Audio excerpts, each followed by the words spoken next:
Hi,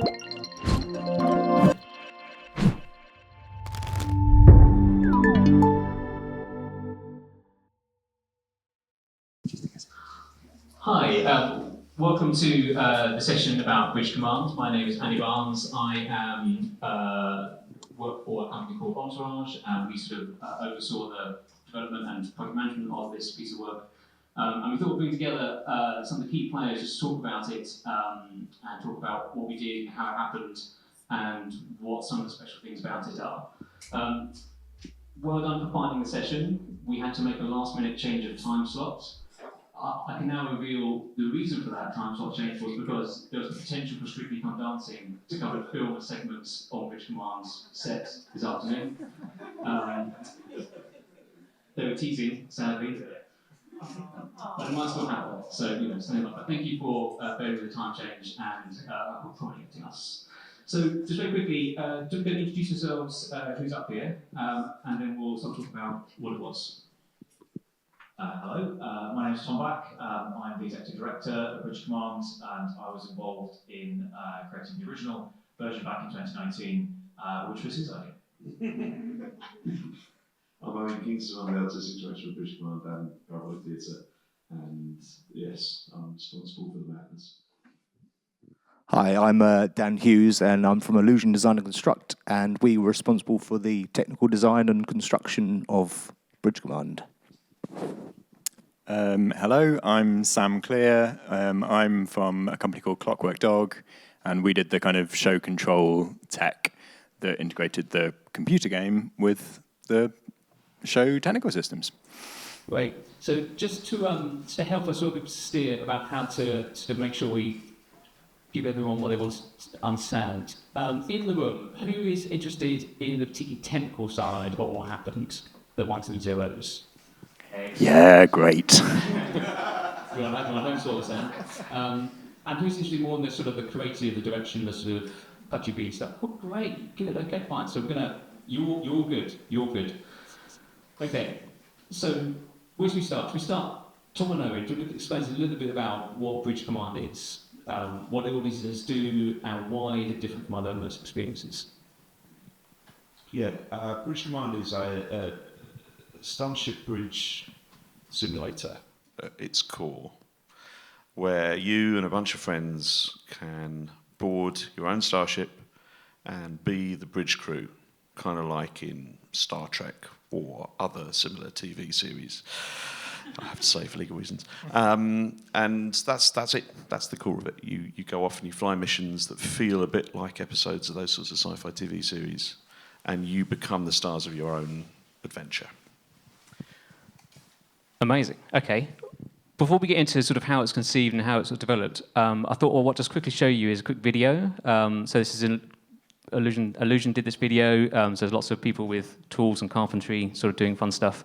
But it does give you an idea of the sort of the set and sort of the size of it and kind of what it looks like, if that makes sense.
So it's very shiny.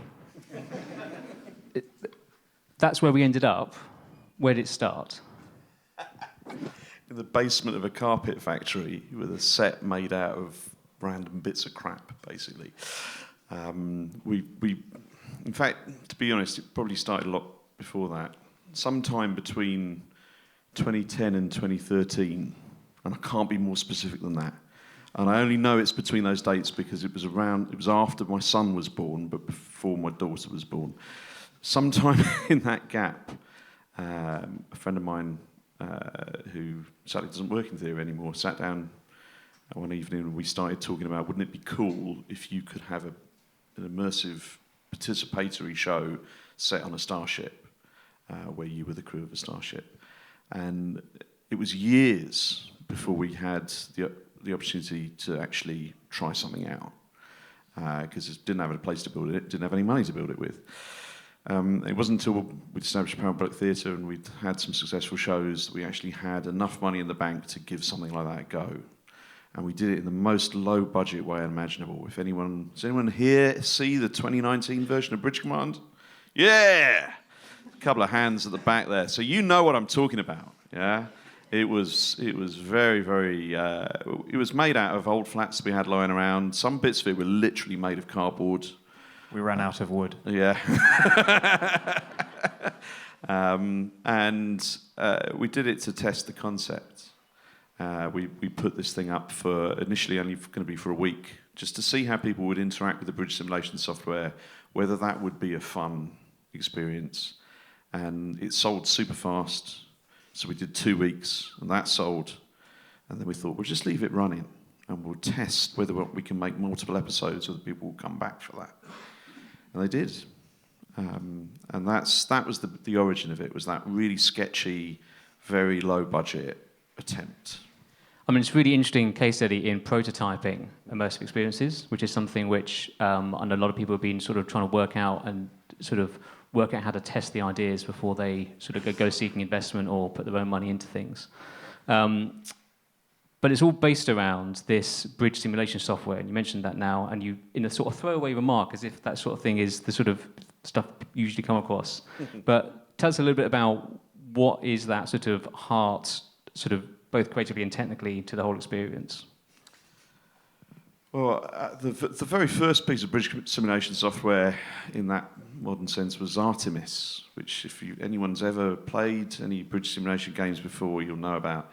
And it made the rounds at Star Trek conventions roughly 15 years ago. That idea has since been copied by other people. It's been expanded upon. There are a variety of different pieces of software out there now. And the one that we use, Empty Epsilon, is open source. It was written by it's a little team of people. And they did it as a labour of love and as a project for fun. But being open source was what opened the doorway for us to be able to do things with it. We had a big investor and a lot of money for this, but not the sort of money to sit around for several years developing a whole new piece of software. We could have spent the entire budget probably just doing that if we wanted to. So we needed to take something off the shelf and adapt it so we could focus on the scenic elements and focus on all the other things that come together to make Bridge Command what it is.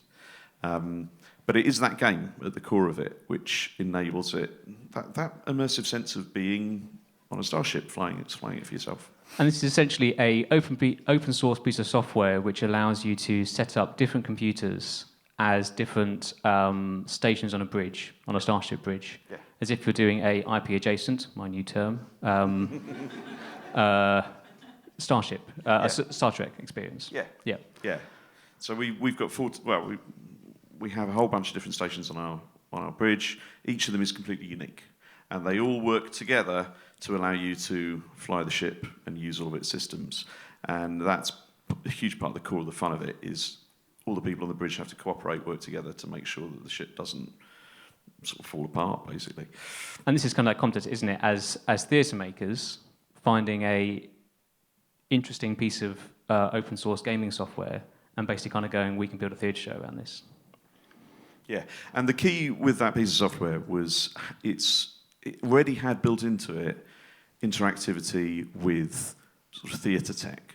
So the software itself would generate commands, DMX commands, that then lighting fixtures, smoke machines, spark generators, basically anything that runs from DMX would be able to interpret and use. So the software itself could dynamically control the environment of the show. That was what kind of excited me about the possibility of building a whole Starship experience. And I think an important part of this journey was that sort of prototyping sort of experience, wasn't it? Because that's essentially what the person who will eventually become your partner and investor sort of came to and went, this is amazing, but we can do better than cardboard. Absolutely. We did just board? enough to be able to showcase how it would work. So you could, we had a bunch of different touch screens that were wired into computers that were the different bridge stations in that original version of the show. And you could press the red alert button and a siren would sound and the lights would all change red. You go to warp and the warp engine heats up and then the warp drivers start belching out smoke. We just had a handful of very basic things that, for us, let us test that functionality. So we sort of joined the project at the point where it was just coming out of COVID, and you were sort of at this point now where you had found your partner, your co-investor, co-producer, and we're kind of going, we've got this great idea, and we'll come on a little bit about the design in a second, but how do we now sort of take this on to the next level? And of course, one of the key questions there was, technically, how do we get this to work in a proper sort of show environment? And we introduced you to Clockwork Dog, who like this sort of problem. Yes, we do. In fact, actually, can I grab the clicker from you here? Pass control over to... Oh, thank you. There we go. How does Bridge Command work? Yes, Owen's already talked about Empty Epsilon, which is the open source computer game that drives the kind of game engine of the Starship in space, interacting with other starships out there in the world. We here at Clockwork Dog have our own show control software that's called COGS. COGS is show control for non-linear shows and interactive shows. We think in terms of inputs and outputs to the system. So we've come from the escape room world where inputs might be buttons, switches, sensors, those sorts of things. Outputs are, in escape rooms, classically maglocks, but could be motors or any kind of effect. On larger shows, we think about lighting and sound as outputs, and indeed on a lot of larger shows, this one included, we work with other technical teams as well who are providing the lighting and sound. So in this case, we were sending Hughes to EOS driving the lighting and QLab driving sound. So for bridge commands, we firstly wanted to kind of like take input from Empty Epsilon so that we know what is happening in the game world. With experiences that are automated in some way, computer games, playable shows, those sorts of things, it's helpful to think about game state. The game state is the state of elements in the game at any given moment. So based on the game state, we might be able to determine, or there are rules that determine how the game acts as we move through different states. You might be familiar with game states if you play computer games, where we think about things like character level, health, or health points, or perhaps whether a character is like sprinting, yes or no, which might affect how quickly their energy depletes, or something like that. So you'll have game states. We think about similar things in escape rooms. You might have time remaining, you might have the number of puzzles that players have completed, you might have whether or not they've pressed the big red button in the corner, that sort of thing. Empty Epsilon has its own game state, so it has concepts like hull, the ship's kind of health level. It has impulse, which is its speed. It has whether they're in red alert or not, yes, no, all these kind of things that exist in game state. As Owen says, the system was outputting DMX in a very basic way. We basically kind of lent into that a bit, employed a developer for a week or two of work to kind of move that over to OSC so that we could keep in sync with what the game state was in Empty Epsilon, and basically bring that into COGS so that we're constantly monitoring what the state of the game is.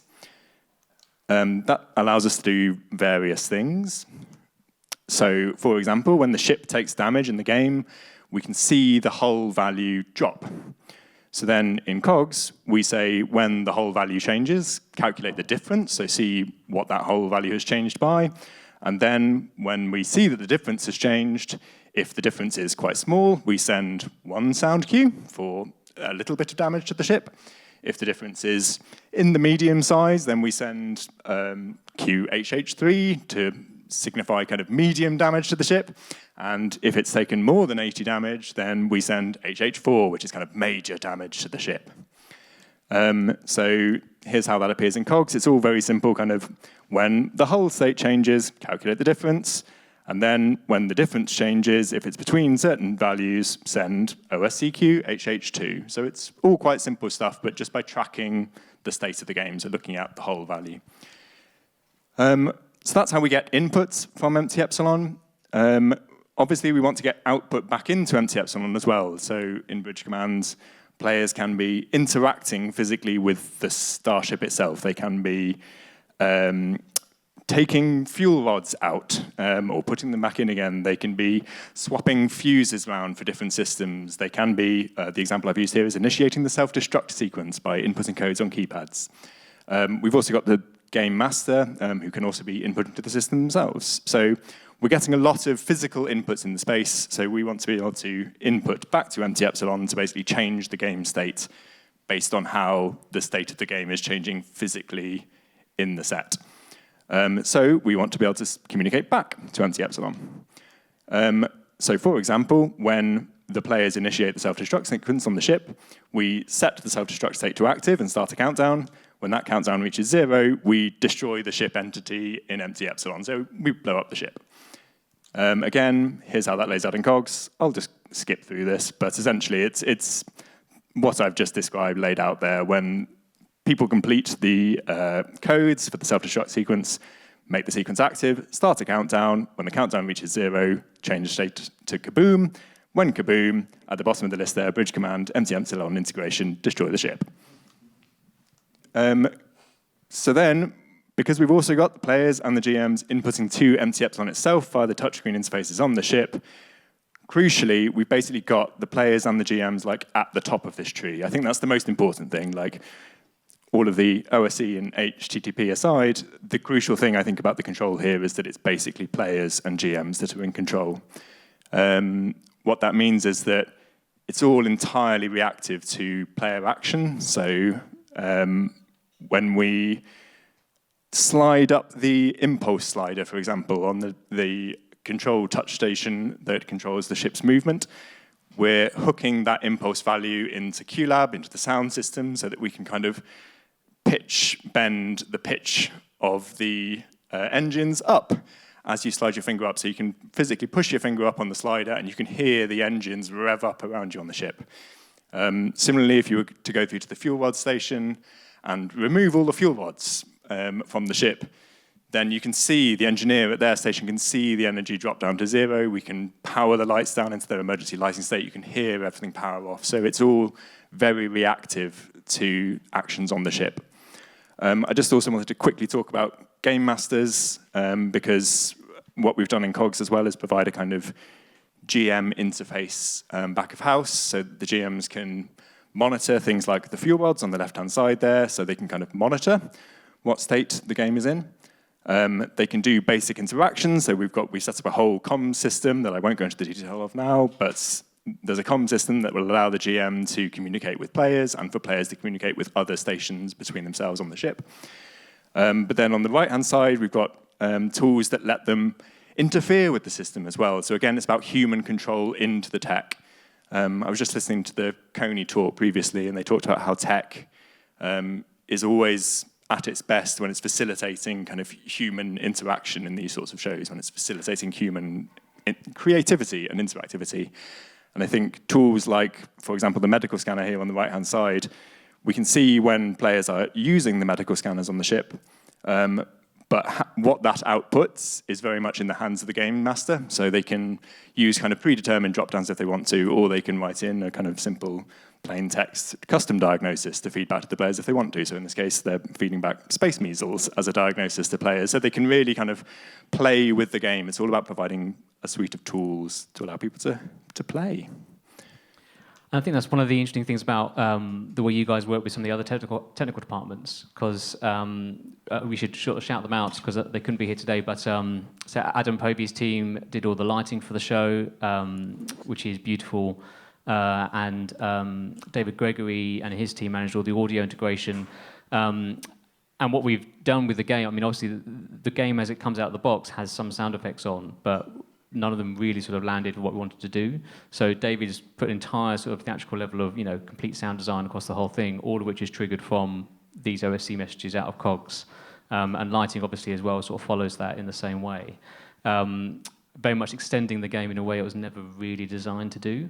But that sort of cogs layer, sort of as that bit in the middle, has allowed us to do that, and sort of has allowed us to sort of extend out into the physical world, what is otherwise a sort of desktop sort of game, isn't it?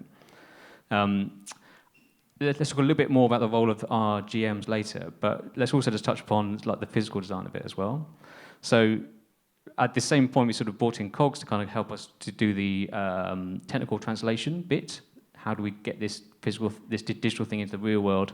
And then Dan and his team were sort of given the job of taking the digital design into the physical space. But this design was done in an unorthodox manner, I would say. Not a standard sort of like theatrical designer who comes on board or something like that. Where did the design come from?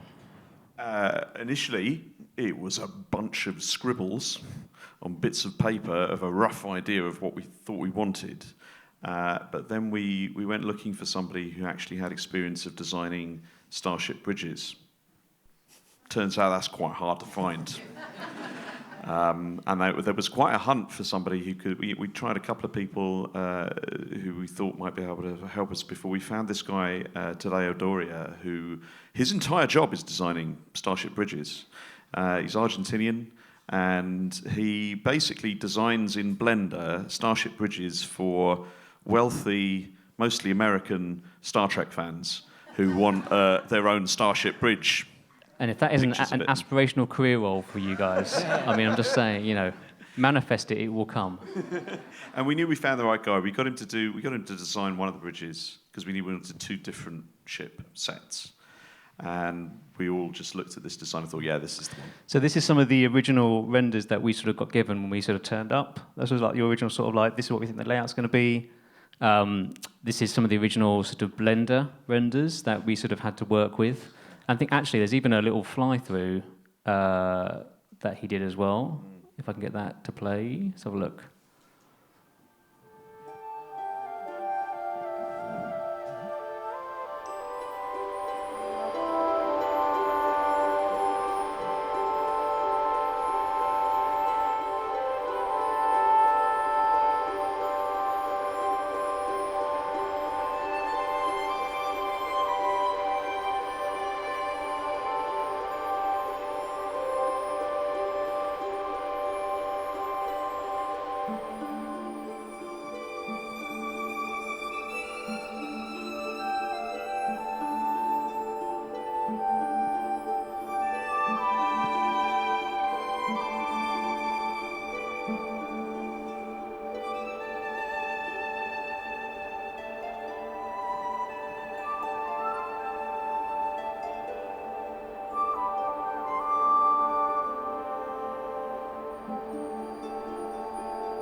That's his job.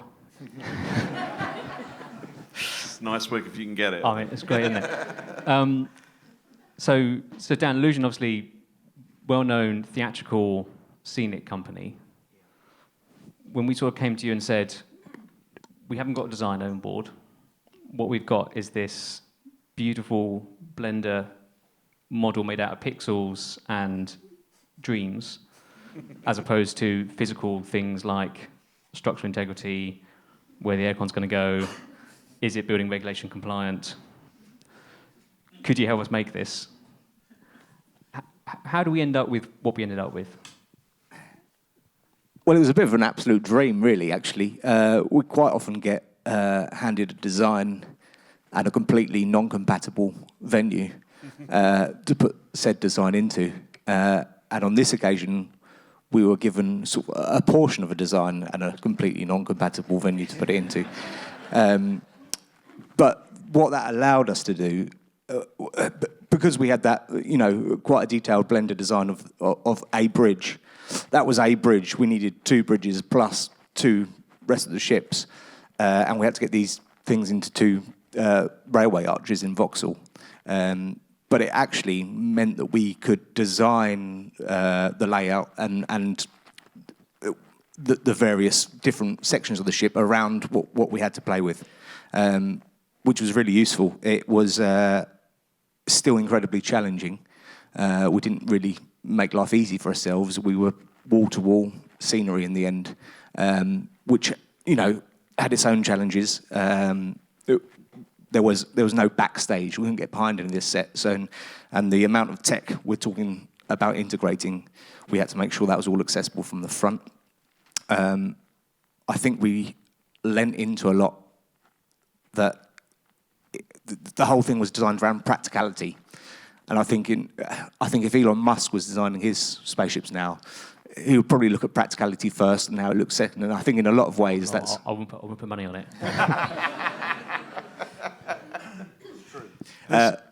There's something to be said here, I think, about the power of ignorance, honestly, right?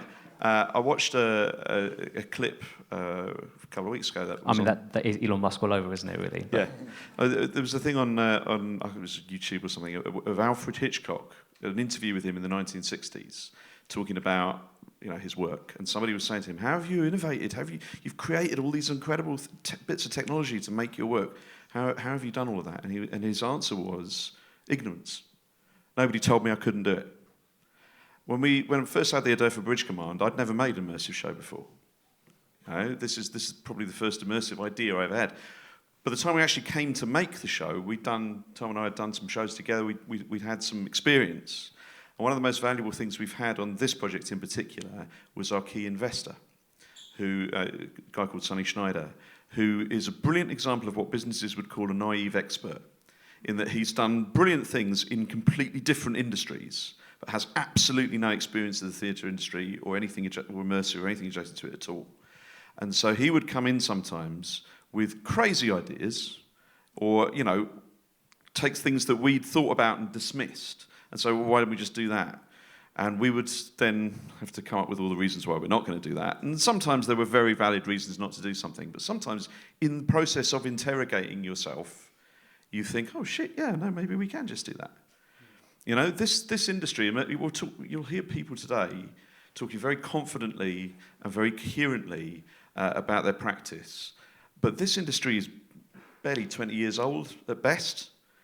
If we look at Hollywood, which has been around for over 100 years, by comparison, we're in like the late 1920s, 1930s in terms of the level of our progress within this industry. We are still borrowing best practice from other industries that doesn't really fit what we're trying to do desperately well.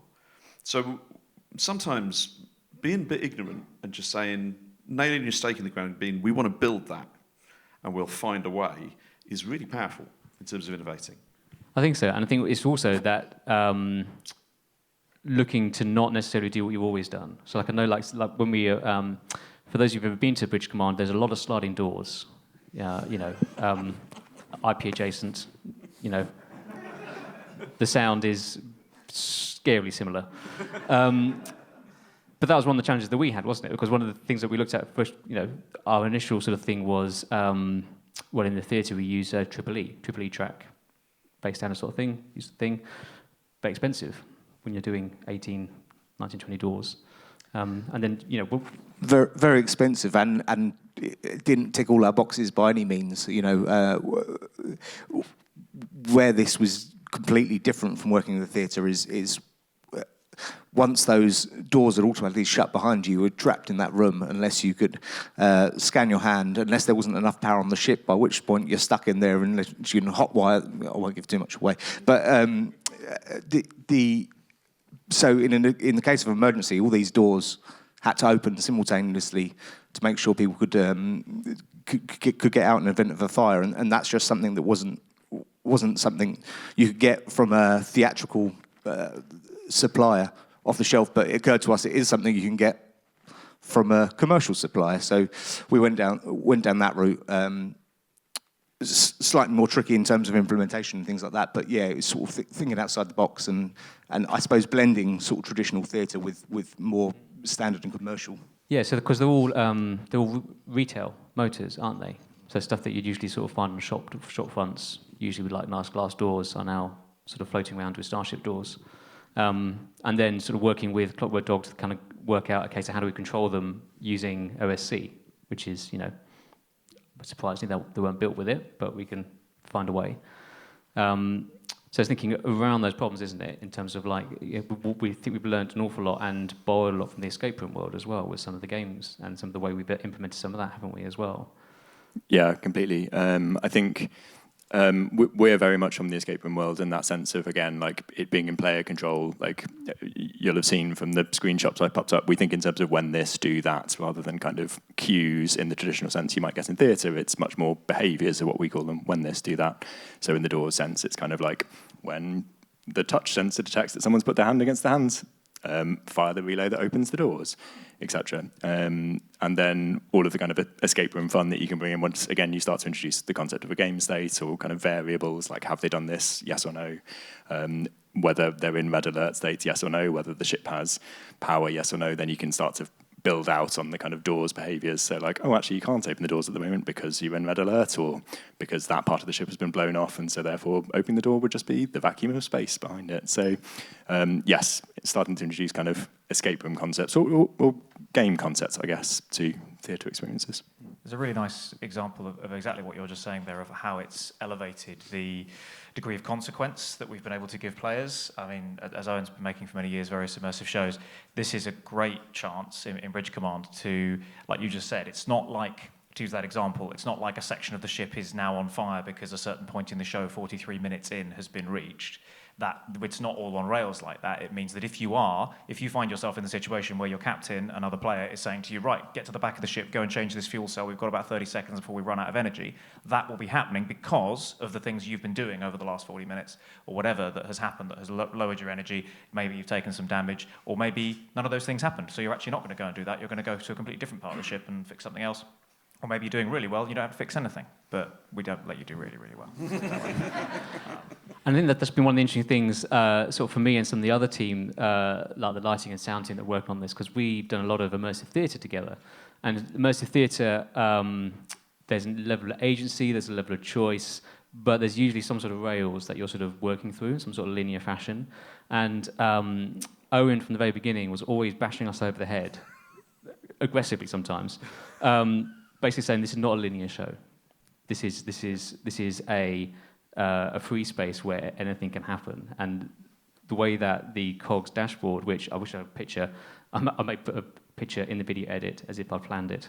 But the COGS dashboard essentially is to give the GM complete control over the audience experience, so they can, you know, trigger things. But in NT Epsilon, they can do stuff like dropping like rogue ships into the space. You can break the ship, you can fix the ship, and then with the COGS dashboard, you can extend that into the physical world and sort of malfunction things. You can make stuff work, not work.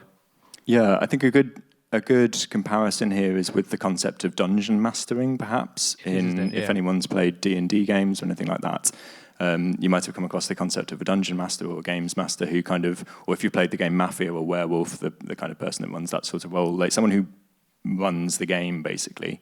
Obviously, there are a lot of behaviours in empty epsilon that define how the ships interact with one another. There's a lot of stuff that's pre-programmed. There's a lot of stuff programmed in COGS that defines how the ship interacts with various things, but ultimately also letting the players decide that they're going to ignore that mission step. They're going to fly the ship in the other direction. So then putting the tools in the hands of the DM or GM to then be able to kind of roll with that and go like, yes, okay, this is where we're going with it now. Like, let's spawn some enemy ships over there. Let's give them a new objective over here. Let's drop in a void over there. And then being able to like pop on a mask, pop on the comms system, have a chat with them as a character. Like it's all very much in the human hands. So like it's in players' hands, it's in GM's hands, which is great. It's designed for maximum flexibility, and sometimes it's the right thing to do to reinvent the wheel. You know, like there are some wheels, best practice in this immersive sphere, that actually aren't very good. And the requirement to put everything on rails to make sure that the experience always goes off in a reliable fashion, that's not a great example of a wheel. You know, if your wheel is basically a hexagon, it's time to reinvent the wheel. That's what we've tried to do in quite a few areas, I think, is try and refine something, make something work better, reach the aspiration higher. You may not always hit it, but if you don't go for it, if you just rely on just copying what everybody else has done, you're going to end up with something that looks like everything else. We've talked a little bit before, sort of me and Owen, that there's a massive amount of creative trust put in the GM, because whereas with a lot of shows, when you are on a certain type of rails, the audience are going through it, and it's the show's responsibility to creatively make sure they hit all the beats along the way and sort of, you know, have a decent experience. But creatively, that GM has real agency over what that audience experience is like. They can absolutely shape that mission, they can shape that story, they can make up a whole new story if they need to react to what the audience is doing. And as a creative director, I can imagine that's kind of quite scary, isn't it? Because the success or otherwise of that particular audience's experience is very much in that GM's hands. It's definitely a risk, but let's not pretend we don't take that risk anyway. In any show, you're placing a huge amount of faith in your performers, in requiring them to deliver something. How prescriptive you are about it isn't actually going to make that much of a difference as to how well they deliver it at the end of the day. You know, I think immersive actors are incredibly talented people, far more so than people who act in more conventional settings. And yet it's a crime that they're paid so little and treated like puppets who just do the same thing over and over and over again in a lot of cases. What we've got is a fantastic team of people who I would trust implicitly to make creative decisions and run with them and stick with them. We work very closely together. We've spent a long time working together and building up that level of trust, and also building up a kind of a knowledge base of how to work like that. But do you know what? It's what makes the thing sing at the end of the day. Amazing. Jude, any questions? Anyone got any questions? If not, we'll just keep on chatting. But you know. Well, 1 second. Can we get a microphone so we can get for the recording? Great. Hi. You talked about this being a nonlinear experience, and can you talk about your approach to making that narrative design and what kind of tent poles you put in the experience for the players? Yeah, sure. People who might have heard me speak before will know that I often rail against the tyranny of the branching narrative model. And the reason I do is because I think there is a mindset there that comes from that model that is linked to recorded media. So if you're not sure what I'm talking about, if you have a choose your own adventure novel or a computer role-playing game, you know, that is built off essentially a narrative tree, a decision tree structure, whereby you choose A or B.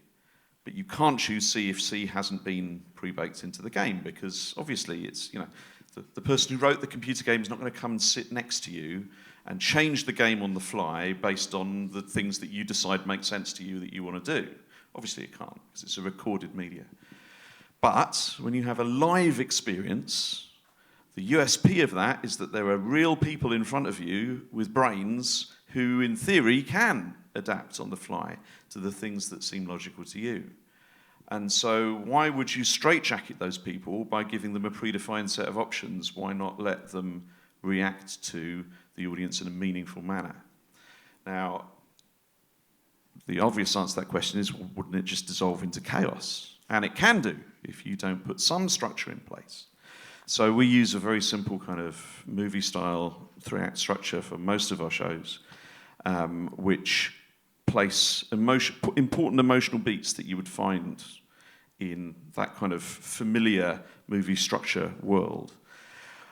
But exactly what those emotional beats are in terms of the actual events are up for grabs. So you're trying to land a story by hitting certain key moments, But it may be, as Tom was saying earlier, depending on how you've played your mission, it may be that your big climactic moment of the finale is that the ship needs to self-destruct because you've done such a terrible job that everything's on fire and there's no hope of being able to fix the ship in time for the mission to end. But equally, it could be the moment where you launch the nuke at the enemy ship and blow it up, and it's very spectacular. So our GMs are looking to try and deliver that sense of a story well told, but not doing it through a set of predefined options, because we want to be able to do what seems logical to you. One of the things that would always annoy me with shows was you'd go along and people give you option A or option B, and you want to do option C, but because the writers never thought of option C or have disregarded option C, that's not an option in this show. And immediately it bounces you out of the world that you've been drawn into. So everything we've done there is to try and avoid that experience. Because ultimately that's one of the worst experiences of customer service, right? If I ring up my doctor's surgery or ring up my bank and I want to do something and they say, sorry, you can't do that, computer says no, that's like the worst customer service ever, isn't it? It's frustrating. We all hate that feeling. So why we would ever want to bake that into our shows, I have no idea. It's worth, just as a follow-up, talking about that we do, because the show is a long-form experience and is episodic, and so it's really clear, like, if you come back, you get to do different stories and they remembered what you did in the past and so on. That, of course, that serves as a real piece of ammunition for our GMs. Like, we are putting a huge amount of trust in them, but they also have a lot of resources to draw on. So to be really clear, we have a big database of various decisions that are made, both in custom notes that people have made or certain things that are things that can happen in certain ways. And like, you can, for example, make friends or make enemies in your actions. So, for example, if, as Owen says, you're not just thinking about, well, in the third act, they're going to have this kind of climax. It could well be, it's like, okay, well, these guys have actually been before, and when they were here 2 weeks ago, they made friends with this faction, and they actually really annoyed these guys. So, even though that's not how this would normally play out, their mates are going to need some help on the other side of this sector, and actually their old enemy from before is in there. And the real magic comes when, and actually the actor who played that enemy last time is still in the building today on this shift, so we're going to get them to jump in front of the green screen, put the costume on, and shake their fist at them, for example. But like, yeah, so there is, we talked about, the Dungeon Master comparison is exactly right. A good DM has a huge set of notes on everything that the players have ever done, but that is not a checkbox. It could never possibly be. It's not a branching narrative, but like, in the same way we use Notion and various sophisticated databasing automated things, but the short version is that a games master is sat not just with a big screen of cogs, a big screen of empty epsilon, but also a set of things that are like, right, these are important story details that these players have already experienced in the past. And because of the delightful number of returning players we already have, that's really starting to bear fruit in a really exciting way. To be clear, though, it's a high wire act, and it can go catastrophically wrong. Yeah, like it is entirely possible for the audience to have done something, and the person who's games master in the show, the flight controller, just gets overwhelmed, gets completely lost. It's like, I have no idea how to land this show. I don't know how to make this story land well for them. And we have some support network in place for that. There's usually a duty manager who they can just call in and be like, can you help me? And then usually a fresh pair of eyes can fix that. But sometimes it can't. But you know what? Those sorts of disasters happen in the professional theatre world all the time. There was an Instagram reel I watched the other day about David Tennant talking about how he dried in the middle of a Shakespeare speech once. And he's finds himself trying to improvise for Shakespeare. Those ridiculous things do happen, and they probably happen with the same frequency, ultimately. We have very few shows that go in that direction, and the vast majority work really well. Amazing. Anyone else? Hi. Hi. You said that this was your first immersive idea to bring to life. So my question is, as a creative, do you continue to develop and grow Bridge Command, or are there other immersive ideas and seeds that you're waiting to plant? There's so many. There's so many. I could sit and talk for hours about things I'd love to make one day. Bridge Command's a really demanding beast to write. Tom and I have collaborated on other shows in the past. We've both independently and together got ideas for things we want to make in the future. I'm not the sort of person who will set a show going and then walk away from it and let it carry on. And I know that's the best practice for creative. That's the industry standard. I don't think you can make something that regularly blows people's heads off, that is this adaptive and so on, if you're going to walk away from it and just let it go. So I'll be doing this as long as it's still got life in it. I think we'll try and do some other shows as well alongside that, where there's time. In your spare time. Yeah, such as it is. Yeah. Anyone else? Two sort of halfway down. Okay. Yep. Hi there. Just back to the returning player mechanic for a moment. Just wondering how you introduce that and stay in the game world, if you like, because I guess you've got teams of players, haven't you, who may or may not all return or some return. What's the mechanism there? No, great, yes. Basically, it is very, very unlikely, but possible, that you can have a scenario where different players have done like mutually exclusive things when they attended before. And that is where it kind of goes back to the power of the games master or the dungeon master example, is like, we'll just have to figure something out. Obviously, the potentially lame answer is that things where one group like killed some person and another group made friends with them, that's incredibly rare, and we don't really give you the chance to make that kind of choice because it's quite a big one. But if that were to happen, we would probably just find a way of sidestepping and just not including that character at all, because that actually would make sense in both of those chronologies for those players. But broadly speaking, what we do is the system remembers the things that you've done and remembers the friendships or whatever rivalries that you've made. And all it can sometimes take to make someone realise this is happening and make them feel like it's their personal story is that they'll almost like a shout out. They'll be like, if it's only one person in the crew who made the really great relationship with the miners, when you go and rescue a miner from an asteroid, some people on that crew may have never done that before, but those who did do it, that actor knows they can be like, hey, I heard about you, you did this, this, and this, and they'll mention them by name because we have all their names and so on. We have their ranks. Oh, you can get promoted and earn medals and stuff, by the way. There's all that kind of stuff. So like the people can recognise that and say, hey, I see you got promoted since last time, if they're being really on it and they've had 3 coffees. But that kind of is the answer. So when it's a direct contradiction, a sort of a nosebleed moment, we just try and avoid it, and if not, then we figure something out. But as I say, those are actually really rare because of how the story is structured. And all of that is tracked in a database built in Notion, which Tom's masterminded that whole thing. And that's a hugely powerful tool because you can see it'll flag up to you returning players, what they've done. So as the flight controller for that show, you're sort of looking through that database before you start. You can have it open on screen next to you throughout, and then we add to it during the show or immediately after the show. They will add and update it with all the things that have happened. Amazing. Hi. So, as we know, Star Trek fans are very committed and dedicated and stuff like that, and they're interested in the ships and the uniforms and the geopolitics. Are there any plans to take Bridge Command outside of the space and kind of engage with your crews in, give them a chance to engage with things beyond the experience, just so they can kind of be as obsessive about your IP as they are from the one that's adjacent? Very adjacent. Yeah. Very adjacent. Yes. The longer answer being, just getting us to this point has been absolutely exhausting, and it's taken us 6 months to make sure everything's working stably and the way we want it to, and thoroughly iron out kinks.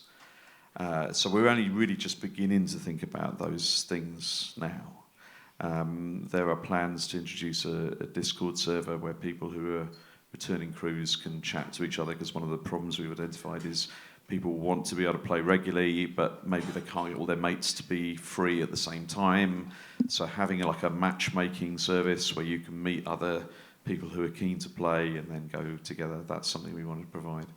And also put more of our internally developed lore online, make it more available. There are some plans for longer format shows. So in December, it'll hopefully go live this week, the tickets for it, but we're doing a whole evening where you can come and play a series of linked missions. And there's stuff going on the whole evening, and we tell a larger story than just a single mission. That stuff is in development and coming out as well. So. And Dan built beds. Yeah, we built beds and a pretty expensive bathroom as well, because, Yeah, something again Elon Musk probably has to think about. But where people sleep and use the toilet and get refreshment, etc. You can't just they're comfy. They are actually good beds. This isn't a joke. There's beds on the ship and they're really comfortable. We were one of the returning mantras of this was we're not building for things that we know we need. We're building for the possibilities of the future, and experienced designers always have a lot to say about British Command, and they come and play it. Lots of thoughts and ideas. And one of the things that I would hear regularly is, why did you build the whole ship? Why not just build the bridges? That's where you spend most of the time, right? You could have fitted 4 bridges into this space, and you've got 2 ships. Surely that makes more economic sense. It probably does make more economic sense. But from the sense of being immersed in the world of the show, I really did not want people to have the experience of you're on the bridge, I want to go down to the engine room, oh, but this door doesn't lead anywhere. Where you draw the boundary of the space is really important in terms of the sense of immersion. And we've got a perfect gift with the starship. You can't really leave it while it's in flight. Yeah. So that unity of place, that ship, you need to be able to explore all of it in order to really feel like it's yours, in order to allow your brain to play fully in that space, I think. So unity of place, unity of time, unity of action. It's weird how immersive stuff often works best when it obeys the classical unities. But it's something about the audience's physical presence and believable nature of being in that world.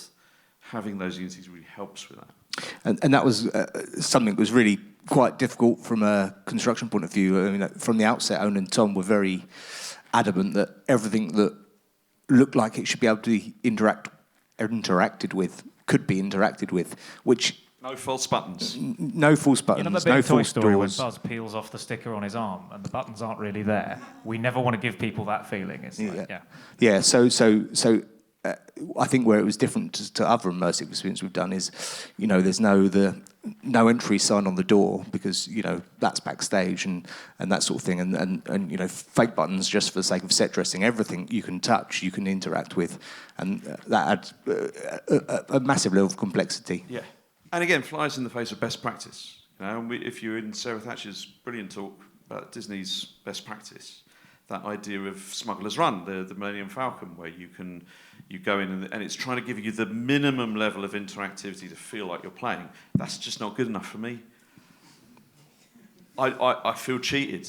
If I go on the Millennium Falcon and all I do is hammer one button repeatedly and it doesn't even look like it's doing anything, well, then to me, Han Solo and Chewbacca are a waste of space. Because if that's all they're doing, I want to feel the full complexity of that starship. And even if I can't grasp it all, I want to feel like it's there. Remember back in the 90s playing, there was a thing that was Battletech themed, which the Battletech battle pods, where you sat in the cockpit of a battle mech and you had a bewildering array of controls and only 20 minutes in there and nobody explained anything to you. And if by the end of it you'd managed to get your battle mech to move forward and backward and fire a laser, you'd have done really well. But it was still really fun. And so there's something that's crept into our best practice in this industry, which is that things have to be super simple for everybody in order for it to be fun. And I think actually no, sometimes it can be really fun if you can sense the depth of it. You really feel like you're flying a starship because all of these controls all do something and they all interweave and interlock with each other and affect each other. That, for me, is really cool, and it's really cool for a lot of other people. And what's incredible is I never get complaints from ordinary punters who've just watched Star Trek and walked into the space off the street about the complexity of the game engine. It's only really the experienced designers that tell me it's too complicated. One of the other things that I remember just going that thing of like everything has to be real is, my job is the budget, the money. As you can imagine, we had lots of conversations around how expensive this was, and really, is there not a cheaper way to do this? And any of you have been, there's a moment to you arrive, you're in Vauxhall, you have that moment of kind of going, didn't this used to be a gay sauna? Oh no, it's not, it's a good thing. Sort of going into the reception, and then you go through this incredible teleporter experience up into the space station. And this teleporter experience was a combined effort from, an amazing set piece, amazing sort of technical stuff, lighting, sound. It's amazing. It's a lot of money for what is essentially a transitionary moment. But story-wise, trying to get to convince these guys that that people could just walk from the street to the space station and that would be okay. I mean, it could have been I okay. lost, basically. It could have been okay. Fully accepted, it could have been okay. But the most valuable, if you're experienced designing, hopefully you will resonate with this. The most important moment is that initial contact with the show, and that the induction into the world of the show. And for me, just walking up off the street and suddenly you're on a battleship just didn't feel good enough.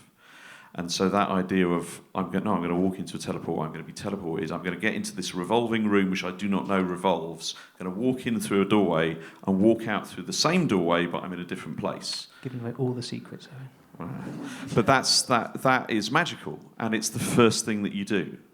And so actually, yes, it costs over 100 grand, but it's 100 grand well spent as far as I'm concerned, because the people are straight pulled into the world immediately. People's jaws drop. Like, I never saw it outside of cartoons before, but it's people properly go, oh, wow. The landlord came by and they started asking us, that they didn't think we'd had the basement. They assumed that we'd gone down, and yeah. Our investor, Sonny, who's on site all the time and works on the show with us, is hilarious. And he says to them, oh, no, yeah, we thought we had the whole space, so we just drilled right down into the floor and made a whole other level. And she sort of believed me. She said, but you can't do that. And then we showed her how it worked. Thanks. Yeah, you've talked a bit about the different types of clientele players you have over at Bridge Command. Can you expand on that? What your demographics are? Which are hitting? Who are in the sweet spot for it, and who aren't? I think the two biggest sort of demographic groups are people who love immersive theatre and people who love sci-fi, particularly Star Trek, but sci-fi in general. And where that Venn diagram overlaps is the real sweet spot of people who love both at the same time. But that's who it lands best for. And when we made this, we were sort of aware this is going to be niche. Yeah, like if you're... we've not tried to build something that's going to be all things to all people. Because it works best if you love sci-fi, if you love immersive things. If you've just been dragged along by your mate and you don't know what it is, it may not work well for you. And you know what? I'm kind of cool with that. The only thing to add there is actually, as Owen says, the closed nature of the system and the episodic system that we're using means there are actually plenty of different stories and different experiences you can tell on that ship, and actually certain ones. There's one that we're still working on, but is much more combat heavy and involves competition with other ships run by players. That, at least in the experience that I've had, activates the same chemicals in your brain as going paintballing. So in terms of like the night out with the difference crowd or the competitive socializing crowd, we have had people come in and express some interest there. And actually, if we direct them to the right kind of thing that we offer, rather than the sort of heavy space opera, lots of role play stuff, that is actually going down as well. So it's a bit of a marketing challenge there, actually. But if we can find the right people, then yeah, I think they'll enjoy it as well. And if we give them the right experience, we built this crazy thing, and now we're finding new things to do with it. Yeah. And I think that's going to be the challenge of the next year or so: is what other things can we offer using the same space and the same set? Yeah. Great. Well, thank you very much. If anyone's got any ideas about what to do with the spaceship in Vauxhall, come talk to these guys. They're very open to it, I know. Great. Thank you very much indeed. Hope that was useful.